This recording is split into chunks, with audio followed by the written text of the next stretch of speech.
오늘 이 말씀 중심에서 부모 노릇이라는 제목으로 하나님 말씀 함께 나누려고 합니다. 먼저 설교를 하기 전에 기독교에서 그 효라고 하는 단어를 씁니다. 그런데 이 효라고 하는 말보다는 제가 연구한 바에 의하면 이 효의 개념은 유교적 개념입니다. 효라고 하는 개념보다는 이제는 우리 기독교에서는 인애라고 하는 단어로 바꿔야 되지 않을까 그런 생각을 해봅니다. 설교를 준비하고 또 성경을 연구하면서 깨닫게 되는 것은 우리가 인연이라는 말도 사실은 불교적 용어 아닙니까? 이건 만남이죠. 만남, 하나님의 만남. 그런 의미에서 저는 예전부터 이 효라고 하는 개념보다는 인애라고 하는 개념이 훨씬 이 포괄적인 의미의 부모와 자식 간의 관계를 규정하지 않나 그런 생각을 합니다. 특별히 우리 룻기에 보면 나오지 않습니까? 룻기에 하나님께서 모든 남편도 잃고 자식도 잃은 한 여인, 던져져 버린 여인을 그 며느리가 버리지 않고 끝까지 함께하죠. 그렇죠. 그걸 이제 인애라고 하죠. 인애는 한 사람이 곤궁에 처할 때 또 다른 사람이 그 곤궁에 처한 자를 위해서 함께 해주는 것. 이것이 이제 인애인데 그런 의미에서 보면 효라고 하는 개념은 유교적 효라고 하는 개념은 약간 억지 개념이 맞아요. 너희들을 낳아주신 분이니까 다 잘해야 된다 이런 개념. 그것보다는 인애라는 개념이 훨씬 좀 좋은 것 같습니다. 그래서 앞으로 여러분들도 부모와의 관계를 효라고 하는 개념보다는 인애라고 하는 개념을 가지고 대하면 더 기독교적인 의미의 효가 되지 않을까 그런 생각을 해봅니다. 오늘 부모 노릇이라는 제목으로 함께 말씀을 나누려고 합니다. 오늘도 우리 준석 장로님이 찬양의 대부분이 아버지 이름이 들어갔어요. 아버지. 그렇죠? 여러분은 왜 하나님을 아버지라고 부르는지 여러분 아시나요? 왜 하나님을 우리가 아버지라고 부르죠? 왜 하필? 하나님 엄마도 있고 하나님 할머니도 있고 하나님 할아버지도 있고 제 친구는 하나님의 그 따뜻한 사랑을 옆집 아저씨한테 느꼈다고 해서 하나님 아저씨 이렇게 부르고 싶다고 했던 친구도 제가 경험한 적이 있는데 오성훈 집사님 왜 하나님을 아버지라고 부르죠? 답이 안 나오면 다 물어볼 거예요. 한 사람 끝까지. 최병 집사님 저를 빤히 쳐다보고 있다 하늘을 보면 뭐가 나오나요? 왜 하나님을 아버지라고 부르죠? 우리를 자녀라고 부르고 싶고 예수님이 형제라고 하셨는데 예수님이 다 아버지라고 부르시잖아요. 뭐라고요? 아침부터 여러분 곤란한 질문에 해서 죄송합니다. 하나님을 우리가 아버지라고 부르는 것은 지금 우리 최병 집사님이 말한 것은 역할이거든요. 역할 이전에 하나님을 아버지라고 부르는 것은 하나님의 또 다른 이름입니다. 그러니까 하나님 아버지가 아니라 하나님 아버지. 하나님 아버지. 하나님이 우리의 아버지다. 이 틀린 말은 아니에요. 그렇지만 하나님은 우리 아버지다. 이 개념이 아니라 하나님 아버지. 이것은 하나님의 또 다른 이름입니다. 이해하셨죠? 하나님이 아버지다 개념이 아니라 하나님 아버지 이게 이름이라는 거. 하나님의 또 다른 이름. 이건 제 이야기가 아니라 성경이 우리에게 말씀해 주시는 거예요. 이건 사람들이 고안해낸 개념이 아니라 하나님께서 우리에게 자신의 이름을 가르쳐 주실 때 자신의 이름을 계시해 주실 때 내 이름은 하나님 아버지다 라고 계시해 주셨어요. 그래서 하나님에 대해서 어떤 이단에서는 하나님은 여성이냐 남성이냐, 하나님 어머니다, 뭐 이렇게 주장하는 사람들도 있고, 하나님이 남성이냐 여성이냐 이런 발칙한 상상을 하는 사람들도 있는데, 이건 성경을 너무나 모르는 무지한 사람들의 발상이죠. 하나님 아버지라고 말할 때 이것은 하나님의 또 다른 이름이다 라는 거예요. 그래서 하나님은 성이나 그런 개념이 없는 거죠. 그분의 이름은 하나님 아버지입니다. 즉, 이 말 안에는 하나님은 남자로서, 아버지 그러면 왜 하나님을 왜 꼭 남자여야 돼? 이렇게 생각하는 사람이 있는데, 하나님은 아버지다라고 하는 이 개념 안에는 부모다 그런 말이에요. 부모다. 그러면 하나님을 아버지로 부를 때 그 이름은 어떤 의미가 있습니까? 부모가 하는 역할들이죠. 4가지 의미가 있어요. 하나님 아버지라고 하는 이름이 우리에게 의미하는 것은, 첫째는 공급자, 보호자, 인도자, 그리고 교육하고 훈육하는 자. 하나님 아버지. 그렇죠? 공급자, 보호자, 인도자, 교육하고 훈육하는 자로서 하나님을 우리가 하나님 아버지 이렇게 부르게 되는 거죠. 하나님은 이 4가지를 자신의 자녀들인 하나님의 백성들에게 성실하고 충성되게 헌신적으로 실현하고 계시므로 자신이 하나님 아버지임을 스스로 증명하고 있는 것이죠. 그러기에 하나님은 우리 부모들의 롤 모델입니다. 우리가 자녀들을 어떻게 키울 것인가? 자녀들에게 우리는 어떤 부모가 될 것인가? 라고 물을 때 우리는 하나님 같은 아버지가 되어야 된다는 거죠. 하나님 아버지. 그 누구든 부모는 아버지로서의 하나님을 배워서 자신들의 자녀들에게 실천하고 실현해야 한다는 것입니다. 부모가 되어보니 한결같이 사람들이 부모 노릇하기 쉽지 않다라고들 합니다. 부모 노릇 쉽지 않습니다. 부모가 무엇인지, 부모가 어떤 역할을 하는 사람인지 그런 고민도 없이, 준비도 없이 어느 날 누군가의 자녀였던 우리가 결혼을 하고 떡하니 자식을 낳게 된 거죠. 그래서 우리는 부모가 된 것입니다. 되고 싶어서 된 것도 아니고, 그렇게 하다 보니 사람들이 우리에게 너희 집 부모가 됐어 이렇게 역할을 해준 거죠. 우리는 부모로서 어떻게 살아야 되는지, 부모가 어떤 사랑을 자녀에게 주어야 되는지 제대로 다 배우지도 못하고 어설픈 채로 부모가 된 사람들입니다. 그리고 여러분들은 그런 부모 밑에서 자란 사람들입니다. 그리고 지금까지 부모 노릇을 하고 있는 거죠. 금이야 오기야 자식을 키웠는데 자녀들은 왜 그렇게 불만이 많습니까? 사랑을 주면 줄수록 삐뚤어집니다.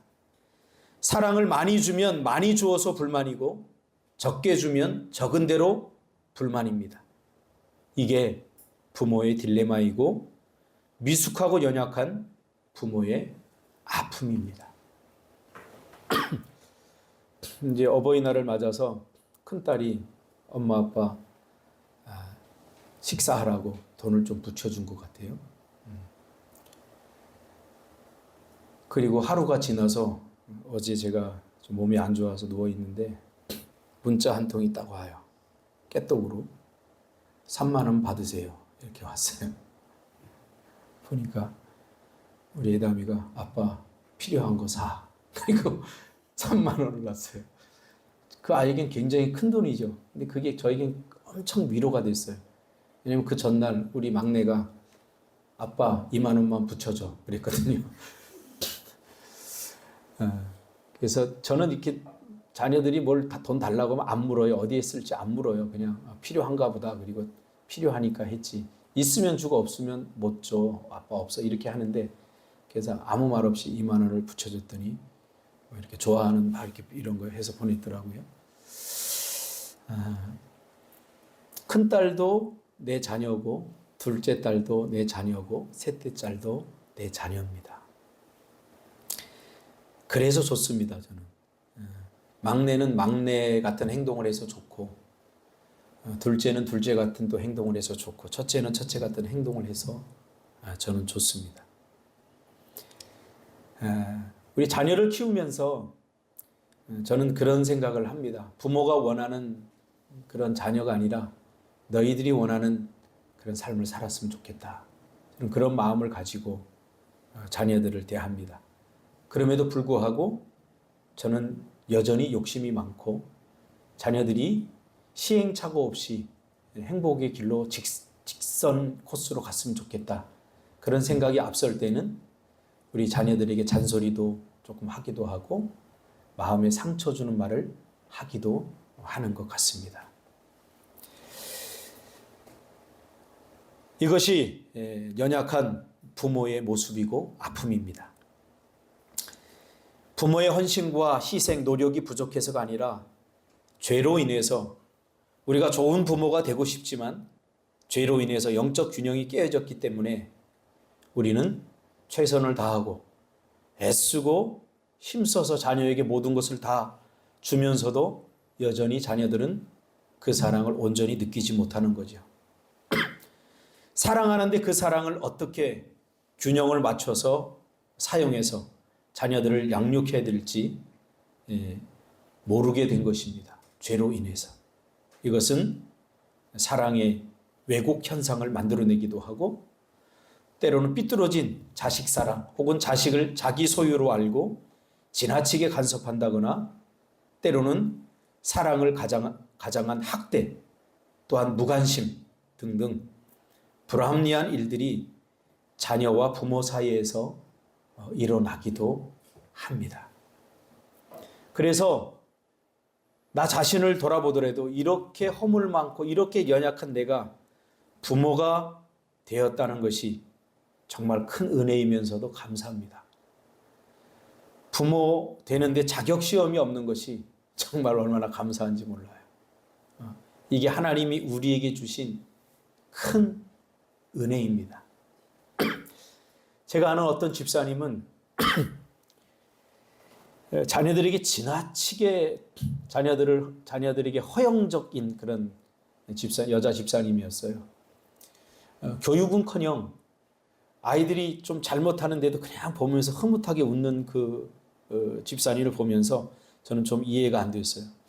왜 자녀들을 저렇게 방임할까? 왜 교육을 안 할까? 그러니까 저렇게 버릇이 없지. 그렇게 생각을 했는데 이분과 내적 치유를 하면서 그분이 그런 고백을 합니다. 저한테. 목사님, 저희 엄마가 제가 아주 어릴 때 자살했어요. 살기 힘들어서. 아빠가 매일 술 먹고 와서 힘들게 하니까 매일 맞고 그러다가 도저히 살아갈 힘이 없어서 스스로 목숨을 끊어버렸다는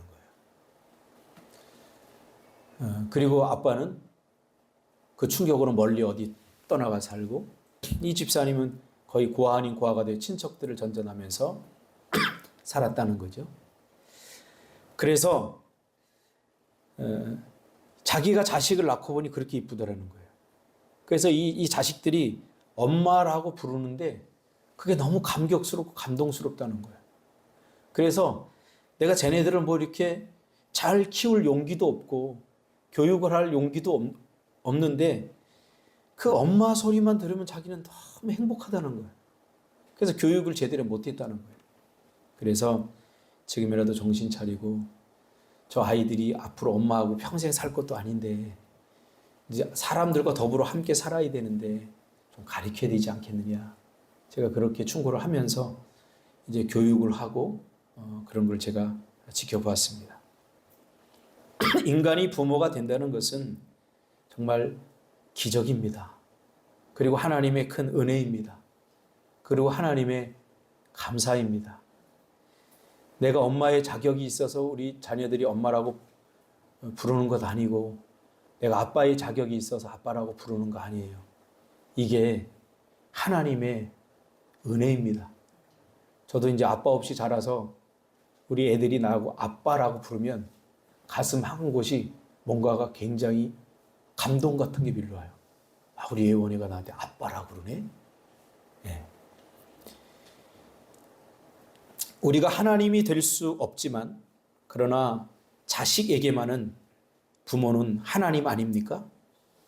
하나님처럼 되어질 수 있는 그런 은혜를 우리에게 주신 것이 바로 하나님의 은혜 아닙니까? 그러므로 누구도 완벽한 부모는 없습니다. 완벽하려고 하지 마세요, 부모님들. 엄마로 아빠로 살아가는데 완벽하려고 하지 마세요. 완벽할 수 없어요. 또 자녀들도 기억하시기 바랍니다. 여러분의 원가족을 기억해 보면서 아빠의 이런 부분들, 엄마의 이런 흠들, 그런 것들을 보면서 우리가 참 상처도 많이 받고 허물을 보면서 나는 우리 아빠 같은 사람 되지 말아야지, 우리 엄마 같은 사람 되지 말아야지, 그렇게 수없이 다짐을 했을지라도 여러분은 우리도 여전히 완벽한 부모가 아님을 기억할 필요가 있습니다. 부모가 완벽하다면 왜 굳이 하나님이 우리 아버지가 될 이유가 어디 있겠습니까? 그래서 하나님이 우리의 아버지가 되어주신 거예요. 우리의 부모가 되어주신 거예요. 그래서 하나님은 우리의 아버지이신 거예요. 아까 제가 기도할 때도 잠시 이야기했지만 부모에게도 부모가 필요한 거예요. 너무 부모가 완벽한 척 하지 마세요. 인정하세요. 자녀들에게 솔직히. 자녀들에게. 우리 큰딸하고는 이제 가끔 속 깊은 이야기도 조금씩 합니다. 아빠의 자랄 때 외로움 같은 것들. 그래서 우리 둘째, 셋째도 빨리 커서 아빠의 상처도 꺼내놓고 이야기하고 싶고 아빠의 아픔도 이야기하고 싶고 그래서 앞으로가 사실은 더 기대돼요. 저 아이들과 소통할 수 있는 그런 시간들이 와서 아빠도 어릴 때 이렇게 자랐어. 이런 힘든 부분이 있어. 이렇게 이야기하면서 자녀들에게 지금은 우리 자녀들이 저를 보면서 아빠는 왜 저렇게 고집스러워? 아빠는 왜 저렇게 화를 내? 이런 것들이 이제는 그것이 어떤 상처가 아니라 서로를 자녀와 부모를 서로 이해하는 그런 접점이 되기를 저는 간절히 바라고 그래서 아이들이 빨리 성장하기를 원하는 거죠.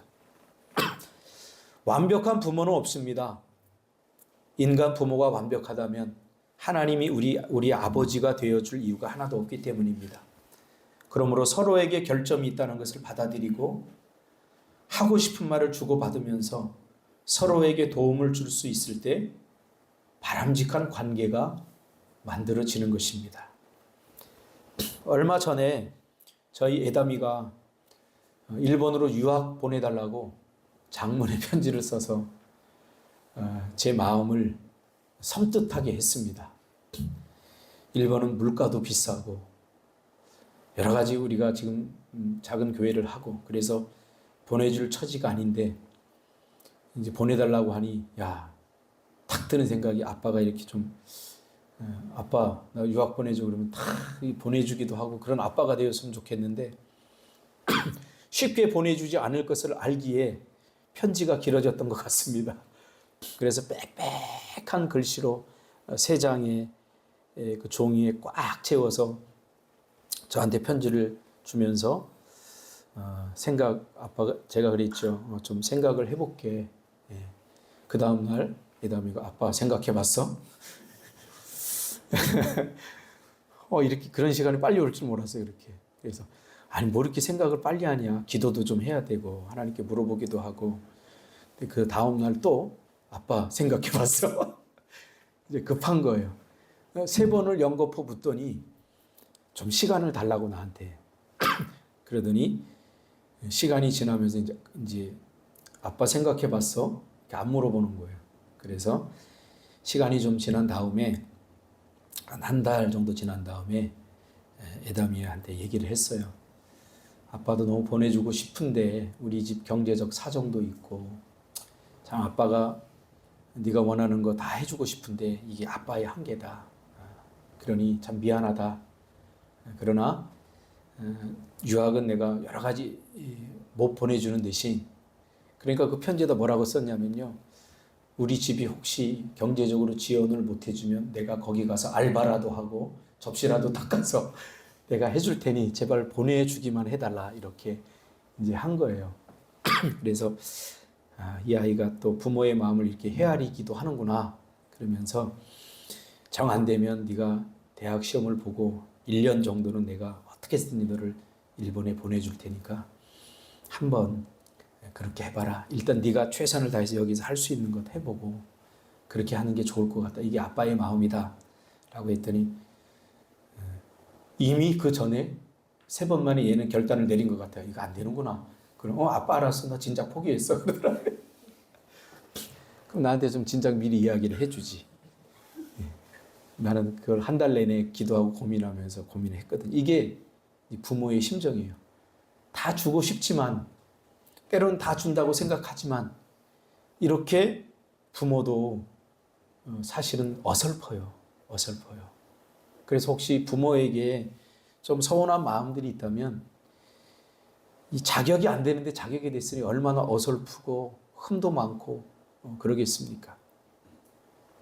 그러므로 여러분 부모의 허물 또 자식의 연약함 서로 메꿔주면서 살아가고 우리의 소망은 하나님께 있다는 사실을 기억하면서 살아가는 것이 참 좋을 것 같습니다. 또 서로의 상처를 보듬어 주는 그런 노력과 애씀이 있어야 됩니다. 그냥 사랑해 주는 것으로 여러분 부모는 만족했으면 좋겠어요. 내가 누군가를 사랑하되 어떤 사람이 그래요. 참 사랑받는 거 행복하죠. 사랑받는 거 너무너무 행복한데 사랑 주는 게 더 행복해요. 저는 우리 태안 장로님을 보면서 그걸 느껴요. 하루 종일 일하고 지친 어깨를 하고 이렇게 오면 오늘 시원이 노래하는 거 봤잖아요. 괜찮아! 다른 사람 막 리듬까지 다 파괴하잖아요. 그 아이들이 달려드는데 그 힘들어하면서도 한뼘 그 미소가 지어져요. 태안 장로 한뼘이. 그러니까 내가 누군가를 사랑해 줄 수 있는 대상이 있다는 것이 나에게 얼마나 큰 기쁨과 행복인지 몰라요. 사랑하는 게 더 행복해요, 여러분. 보세요. 오늘도 보람 집사하고 태안 장로님 시온이 그 소리 지르는 거 보면서 이렇게 웃더라고요, 저렇게. 또 우리 은율이가 또 옆에서 또 하는 걸 보고 오성훈 집사님도 표정이 밝아지더라고요. 이것이 사랑해 주는 것의 기쁨이에요. 그 정도면 되지 않겠습니까? 그렇죠. 지금도 애를 갖지 못하는 이제 정상적인 관계로 애를 갖지 못해서 수정으로 해서 가지려고 해도 못 갖는 그런 사람들이 얼마나 많습니까? 근데 이 아이가 태어나서 내가 아낌없이 그냥 조건 없이 자녀들을 사랑해 줄 수 있다는 것. 이것이 부모의 특권이면서 하나님이 우리에게 주신 감사이기도 합니다. 다시 태어나도 우리가 꿈꾸는 그런 부모님 만날 수 없고 또 다시 태어나도 우리는 그런 부모 절대 될 수 없습니다. 그리고 그런 부모가 되려고 애쓰지도 마십시오. 다만 우리는 성경에서 말하는 부모에 대한 역할과 책임에 성실하면 됩니다. 자식들 또한 성경에서 말하는 그런 부모 상에 감사해야 될 줄 압니다. 아버지 없이 살아가면 아버지가 얼마나 소중하다는 것을 알게 되고 부모 없이 살면 정말 못된 부모라도 나에게 있는 것이 얼마나 감사한지 알게 되는 거예요. 언젠가도 제가 이야기했지만 제 친구 아버지가 매일 술 먹고 엄마 때리고 자기 자식들 그냥 못 살게 굴고 그러니까 그 소래길 인천에 가면 소래길이 있거든요. 옛날에는 그 양쪽에 코스모스가 쫙 폈어요. 그래서 얘도 그날은 이제 아버지가 또 술을 드시고 와서 힘드니까 교회에 온 거예요. 또 나는 또 기도하러 교회 왔다 만나가지고 나 이제 가출하겠다고 그러면서 아버지에 대한 욕을 하면서 그러길래 제가 그랬어요. 그 친구한테 아직도 안 잊어버려. 고상욱이라고. 야, 나는 그런 아버지라도 좀 한 번이라도 있어봤으면 좋겠다. 제가 이제 그런 얘기를 하니까 막 화를 내면서 네가 몰라서 그렇지 이런 아버지는 차라리 없는 게 나아. 막 그러면서 저한테 화를 낸 적이 있어요. 그래서 제가 내 부탁이니까 집 나가지 말고 내가 데려다 줄 테니까 가자. 그래서 버스도 다 끊겨가지고 동암역에서 소래까지 꽤 멀거든요. 그 소래길 코스모스 가을에 한들한들 핀 그 코스모스 길 데려다 준 그런 기억이 있습니다. 내가 누군가를 값없이 사랑할 수 있는 기회가 생겼다는 것이 얼마나 큰 축복입니까? 자식의 입장에서 누군가 나에게 이렇게 조건 없이 사랑해 줄 수 있는 그런 존재가 있다는 것만으로도 축복입니다. 부모가 나에게 다 모든 것을 해줘서가 아니라 저는 저희 어머니가 돌아가시면서 철렁 내려앉은 게 뭐냐면 이제 내가 좋은 일이 생기면 누가 나보다 더 기뻐해 주지? 그럴 사람이 이제 존재하지 않는다는 것이 굉장히 서글픈 거예요. 그 전에는 내가 청소년 부흥회 나가면 엄마한테 꼭 전화했거든요. 엄마, 나 부흥회 나가니까 기도해줘. 그러면 알았어 하고 기도만 한 게 아니라 금식까지 하면서 내가 나가서 설교 잘해서 애들 변화시켜달라고 그렇게 기도하고 끝나고 나면 또 잘했냐? 이렇게 또 물었는데 그렇게 좋아해 줬는데 이제는 뭐 극동방송 설교 나가도 누구한테 뭐 자랑할 만한 사람 분도 없고 이야기하면 아이고 두 새끼 자랑하네 그러고 입만 삐죽거리지 우리 엄마처럼 그렇게 기뻐해 줄 사람이 없다는 거예요. 그렇죠? 여러분 우리가 솔직하게 인정하고 살 필요가 있어요. 그래서 평생 부모는 배우며 부모 노릇해야 됩니다. 우리 자식들이 커가면서 나도 나이가 먹잖아요. 엊그제도 제가 어떤 분하고 얘기하면서 그런 얘기를 했어요. 나는 평생에 내가 57살을 한 번도 살아보지 않았어요. 처음 사는 거 57살. 그래서 우리 인생은 매일 새롭고 매번 개척이 아닐 수가 없어요. 그러니 뭐 잘났다고 할 필요도 없죠. 뭐 과거에 사는 것은 과거에 사는 것이고 57살을 살아보지 않았는데 56살 사는 경험으로 57살을 살 수 있나요? 늘 겸손해야 돼요. 그러니 우리 부모에게도 사실은 부모가 필요한 거예요. 하나님이 날마다 필요하고 매 순간 필요한 거예요. 그래서 우리 부모들이 조금 잘못한 기억들, 마음의 상처들 이젠 세월의 강물에 좀 흘려보내고 이제는 우리도 나이를 좀 먹어가니까 좀 이해하고 그랬으면 좋겠다 하는 마음을 가지면서 이 설교를 준비했습니다. 폭삭 속았수다. 아마 다 봤을 겁니다, 여러분. 저는 시간이 없어서 그거를 몰아보고 싶어서 저는 조금 자세히 보기를 해요.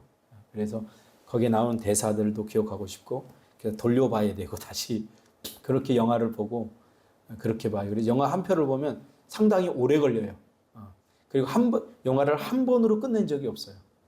뭐 5번, 6번, 10번. 그래서 목사님은 어떻게 그 영화를 그렇게 잘 기억해요? 여러 번 보고 다시 막 돌려보고 하니까 기억할 뿐이지 나는 저의 머리 나쁨을 알기 때문에 그렇게 기억을 해요. 거기에 보면 대사 중에 이런 대사가 있어요. 부모는 자식에게 평생 잘못한 것만 생각하고 자식은 평생 부모에게 서운한 것만 생각한다. 이게 맞아요. 그러니 뭐 잘하려고 이렇게 또 자녀에게 뭐 이렇게 또 대접받으려고 그렇게 하지 마세요. 그냥 일평생 내가 어느 시간까지 부모가 되게 해준 것에 감사하고 이렇게 잘 자라준 것에 감사하면 되는 거 아니겠어요, 그죠? 예전에 제가 읽었던 책에서 그런 내용이 있었어요. 그 자녀들이 크리스찬 가정인데 자녀들이 선교를 가서 이 애들이 죽었어요. 죽어서 난리가 난 거죠. 근데 그 자녀들을 데리고 갔던 목사도 이제 부목사였는데 교회 볼 낯도 없고 선교 데리고 가서 3명이 파도에 휩쓸려 죽었으니 이제 어떻게 하겠어요. 그때 그 부모가 그 교회 강덕상에 올라가서 몇 가지 감사를 드리면서 이런 감사를 했다는 거죠. 여러분 특별히 부목사님들 너무 마음 상해하지 마세요. 이 자녀를 하나님께서 나에게 선물로 주셔서 20년 동안 이 자녀가 없었으면 외롭게 살았을 나를 20년 동안 외롭지 않게 했으니 난 그것으로 만족합니다. 그리고 선교지에 가서 죽었으니 순교 아니겠습니까? 우리가 감히 어떻게 이런 고백을 할 수 있는 이런 수준의 사람이 될 수 있겠습니까? 그러나 우리도 좀 분발했으면 좋겠습니다.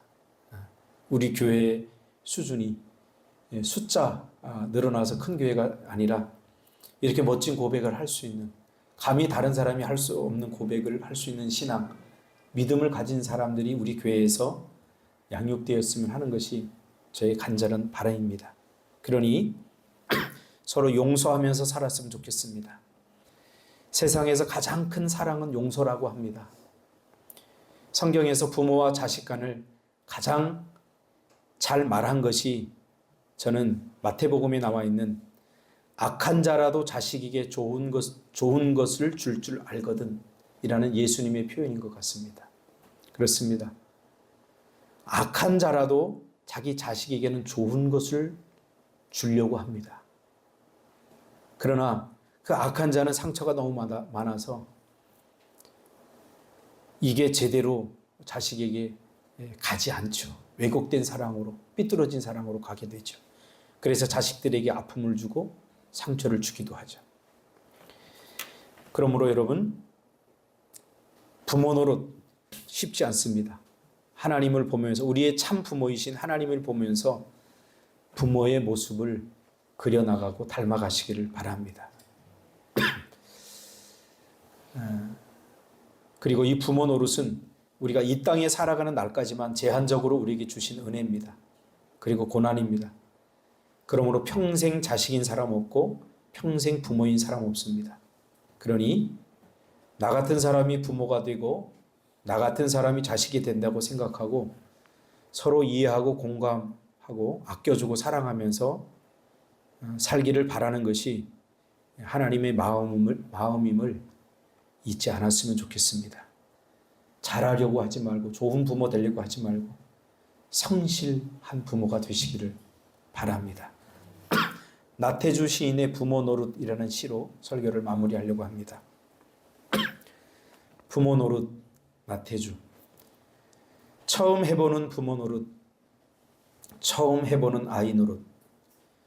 모자라고 실수투성인 우리가 만나 서로 가르치고 격려하고 채워주며 언젠가 이별이 오는 그날까지 이 지상에서 한 생을 동행하기를. 주님 고맙습니다.